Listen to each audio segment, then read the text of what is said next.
Good morning, everyone. Thank you for being here. Of course, every time I get up here, I have favors to ask, right? Anyway, it's that time of year. We're starting the toy drive early this year because I have a little over 500 children to supply toys for Christmas. So I'm asking you guys to put the word out and start that, bring all the toys here so we'll get ready and be prepared and have enough toys for all the children. Thank you.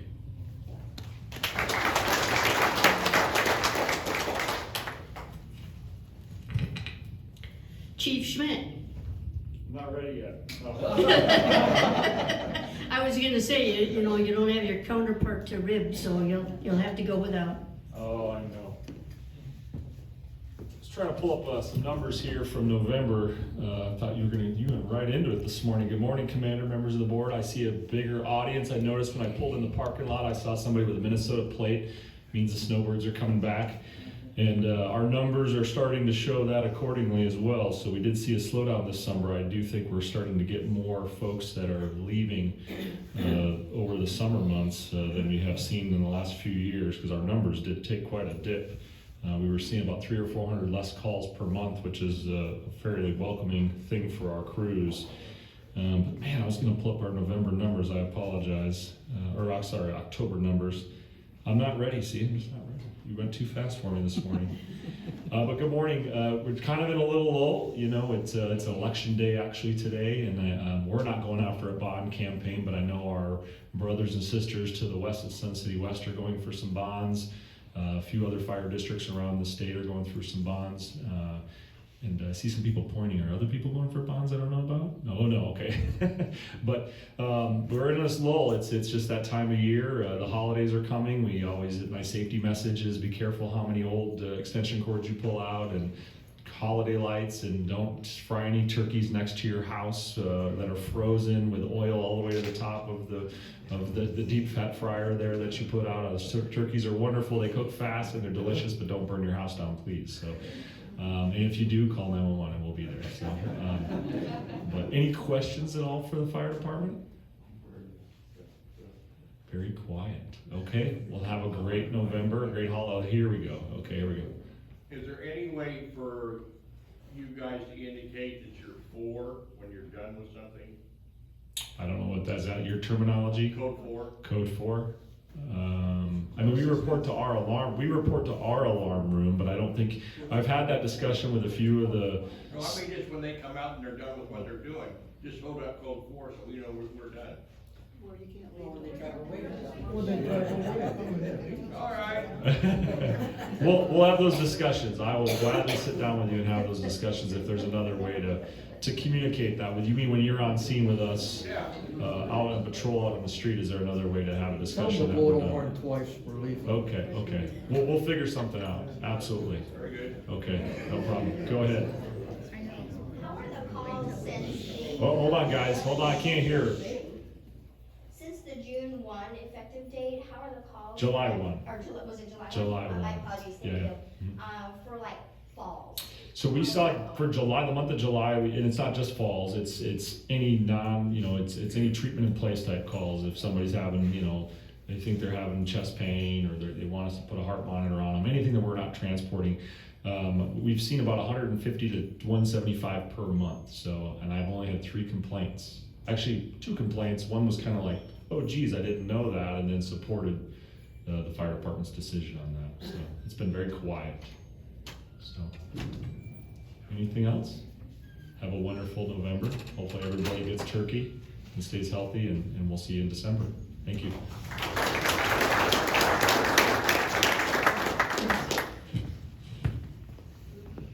RCSC, John Brissett.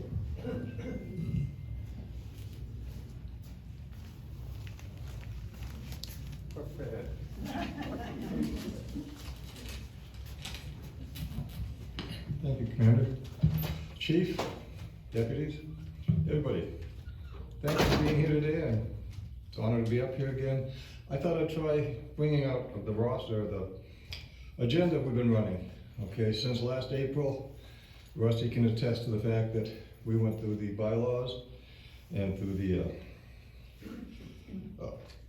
listen to my notes here, follow the notes. Okay. Yeah, we did the bylaws and we did the board policies, and Rusty was a big part of it. Thank you very much, Rusty. But just to give you an idea what's coming up in the near future here. We finished reading the first reading of the bylaws. We're doing the second reading on Monday at 10 o'clock at Sundial. You're welcome to come, speak for whatever you think is good, bad, indifferent. Most people will hear the bad. The next exchange is going to be on the 10th at Sundial. If you have things of interest you want to bring up, please show up. We ask more people to show up. The more that show up, the more you hear, the more you learn straight from us. I was at a party the other day, and a lady I've known for 35 years says, I heard you folks already picked the two people you're going to use, that we only have 2 people running for the board and we have 4 openings. And I heard you already have the other 2. I said, no. She goes, well, I have inside information. Okay, so I kind of let that one go. I said, okay, that's what you want. Okay, let's see, we'll have, on the 14th, Friday the 14th, there will be a town hall reference to the board policies. You may want to show up for that, okay, and see what the new policies are. A couple of them changed quite a bit. A lot of them just were moved to be in line with what the bylaws say and what the bylaws are all about, so that they're not contradicting each other. Let's see, on the 20th, we'll have the Board of Directors meeting at Sundial at 9 a.m. And then we'll have the first reading on the board policies and the second reading for the budget. So it's going to be a long day there, but we will get through it all. Because to us on the board, it's been a long year with a heavy schedule, and we're coming down to the end, and we appreciate as many people as possible to show up. On November 24th begins online voting. Okay, we only have 2 people running, but we still need to get 100 votes for them, so don't just not show up. Please come and vote. You can pick either one or both. So that'll be there. And then on the 26th of November is the actual elections. So you've got about 3 days there to get your votes in, and please take advantage of that. And that's kind of most of it, except the best one's coming up on November 27th is Thanksgiving. 5 days off, taking Friday too, we're taking everything. So we won't be around for 4 or 5 days, so. And then that's about what our schedule has been like, what is coming. I just thought you might like to know what all the upcoming events are, and please show up. We need people there, okay? Come and hear what's going on and have your opinion stated, okay? We do listen, and we try hard to do as much as we can, so. Any questions? No, none at all? Okay, yeah, Rusty. You mentioned that Monday's meeting for the bylaws, second reading was at 10 o'clock? I saw 1 o'clock. Okay, I just wrote them all together. It probably is because we're going all day on that. We do tend the board, and it's after that, so it may be 1 o'clock before we get to it. Thank you, Russ. Anything else? Chief, nothing? Not like I own a house here, but I don't live here yet. Okay. We gave you the opportunity, okay? Well, thank you very much, and have a great Thanksgiving.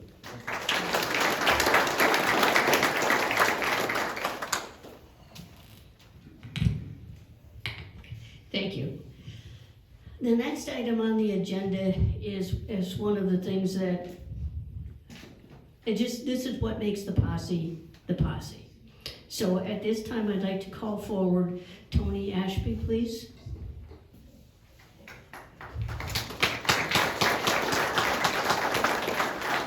Tony is going to be given a Make a Difference award.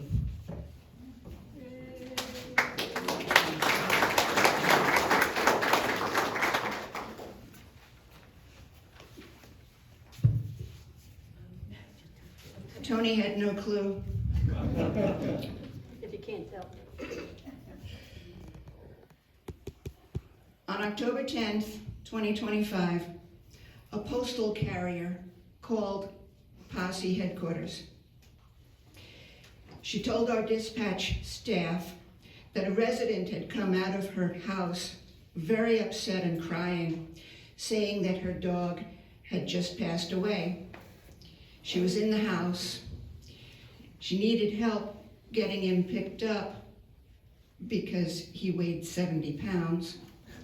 This resident had no way of getting the dog anywhere, had nobody around who could help her. And so that's why she was crying to the postal worker. Tony was notified by our dispatch staff, and she made her way to the house to talk to the resident. Tony tried to contact some animal organizations, while the dispatch staff also tried to make some phone calls. The ones that said yes, they could help, were way too expensive. Tony and dispatch worked on this and worked on this. It was getting into hours. Finally, Tony made contact with the Sun City Animal Hospital, and they agreed for a minimal fee to take the dog and take care of it. Now Tony needed assistance because the dog was 70 pounds. So she went to the fire department, and there were some guys there who agreed to help Tony. Thank you, Chief. They followed Tony back to the house, loaded up the dog, and took the dog to Sun City Animal Hospital. This situation lasted almost 3 hours. Thanks to Tony's hard work and determination, she was able to help one of our citizens on what may have been one of her worst days. She was also able to help a beloved pet over the Rainbow Bridge. Tony, you certainly made a difference, and you deserve this award.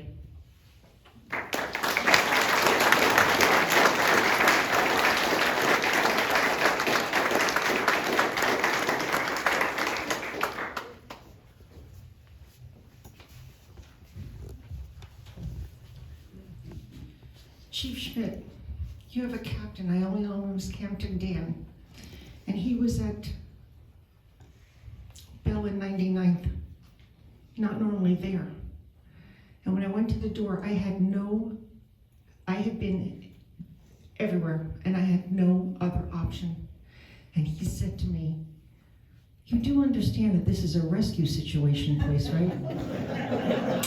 Again, he said, "I can't send a truck to pick up a dog.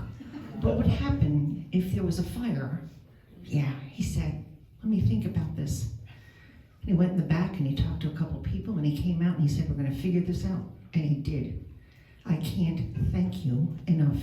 I have no idea what we would have done for that woman and or that pet had he not stepped up to the plate.